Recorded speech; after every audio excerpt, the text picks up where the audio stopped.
क्या आप तैयार हैं एक यादगार यात्रा के लिए? एनएफटीटी वर्ल्ड लेकर आ रहा है केरल टूर, जहां हर मोड़ पर है हरियाली, झरने और अनोखी संस्कृति का संगम। लग्जरी स्टे, शुद्ध जैन व शाकाहारी भोजन, साथ ही स्वादिष्ट दक्षिण भारतीय व्यंजन के साथ ये सफर बनेगा जिंदगी भर का अनुभव। आज ही अपने परिवार एवं मित्रों के साथ बुकिंग करें। महावीर जी एवं भूपेंद्र जी जैन से संपर्क करें। नमस्ते महाराज जी, आविकाओं की नवदा भक्ति हम किस प्रकार कर सकते हैं? अब यह एक ऐसा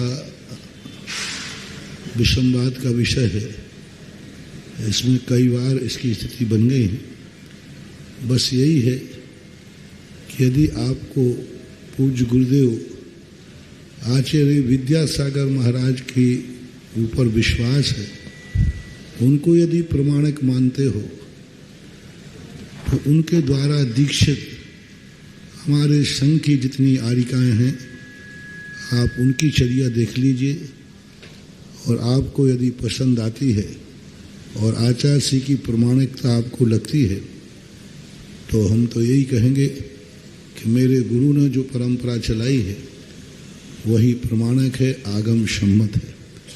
बाकी अन्य के स्थानों पर मैं कोई टीका टिप्पणी नहीं चल रहा हूँ। उनकी जो गुरु परंपरा है, जो उन्होंने बताई, वो अपेक्षित समझते हैं। इसमें दो प्रकार की विचारधाराएं हैं। मेरे गुरु की जो व्यवस्थाएं हैं, वो आप यत्र तत्र सारे भारत में हमारे संघ की आरिकाएँ विचरण कर रही हैं और वो चर्या का पालन कर रही हैं।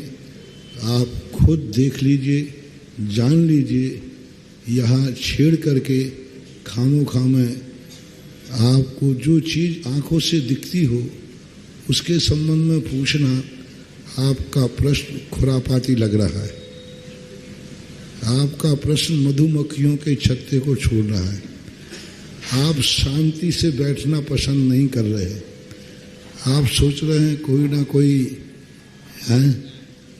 तो जब सैकड़ों आरिकाएँ आपके सामने हैं और पूछ रहे हो कैसी भैयावृत्ति करना, कैसी नवदा भक्ति करना, सैकड़ों आरिकाएँ पूज्य आचार्य गुरुदेव ने बनाई हैं, पूरे भारत में विचरण कर रहे हैं। तो अपनी आँखों से देखो, अपनी हिये की आँखों से देखो, अपनी श्रद्धा से देखो और अपनी प्रमाणिकता स्वयं निर्णय करो। कुछ चीज़ें आँखों से देखने में विवादास्पद नहीं होती, मुख से बोलने में विवादास्पद होती। हमारे गुरु महाराज ने कभी भी इस संबंध में प्रवचन नहीं दिया। एक भी प्रवचन कहीं भी आप नहीं बता सकते हो जहां आचार्य श्री ने उपदेश में इस बात को कहा हो।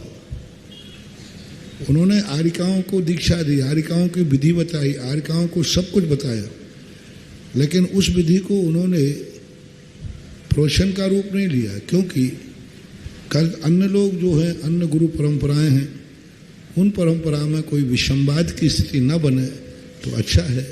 इसलिए जिज्ञासा करने वालों से मेरा कहना है, विषमवादित प्रश्न न करें। इसका नाम जिज्ञासा है। इसका नाम है जिज्ञासा। तुम्हारे लिए जो जिज्ञासा है वो करो। विषमवाद की जो बातें हैं, जिनमें दो विषमवाद, दो मत, जो परंपराएं चलती हैं, विषमवादित प्रश्न करना आपके लिए भी ज्ञानावरणी कर्म के बंध का कारण है। कई लोग चला करके विषमवादित प्रश्न करने की सोचते हैं जिससे विषमवाद बढ़े। तो ये मत समझना कि तुम विषमवाद नहीं कर रहे हो। यदि तुम्हारे प्रश्न पूछने पर कोई विषमवाद होता है तो उसके दोषी भी आप कहलाएंगे। हाँ, ऐसा नहीं कि आप आग लगा के वो शांति से बैठ जाओ। हाँ, कई लोग रहते हैं, हमने तो कुछ किया ही नहीं था, हमने तो थोड़ी सी माचिसी काड़ी जलाई थी। तो भाई जरूर आग तो माचिसी काड़ी से लगती है। तो ऐसे प्रश्न जो आज, क्योंकि ये प्रश्न इतने बार होने से कोई सुधार तो हुआ नहीं, विषमवाद ही होता है, सुधार होता ही नहीं। क्योंकि जो जिसकी परंपरा है, जो जिस रूप में ढल चुका है, वह किसी भी प्रकार से अपने आप को परिवर्तित करना नहीं चाहेगा। तो फिर उसके लिए हमारे यहाँ एक ही बात कही गई है, जो जिस धारा में बह रहा है बहने दो, तुम खुद अपना निर्णय करो और आगे बढ़ो। दुनिया का लोटा छानने की अपेक्षा अपना लोटा, इसलिए जिज्ञासाएं खुद अपनी खुद की करो, जगत की नहीं। जगत को जगत के ऊपर छोड़ दो, इसी में सार है। आगम की बहुत जिज्ञासाएं, आगम हैं, शास्त्र हैं, जिनवाणी माँ इतनी भरी पड़ी है, वो जिज्ञासाएं करो, अच्छी जिज्ञासाएं करो, विषम बाधित नहीं, जो किसी की परंपरा को आक्षेप पहुंचाए, ऐसी जिज्ञासाएं नहीं करना चाहिए।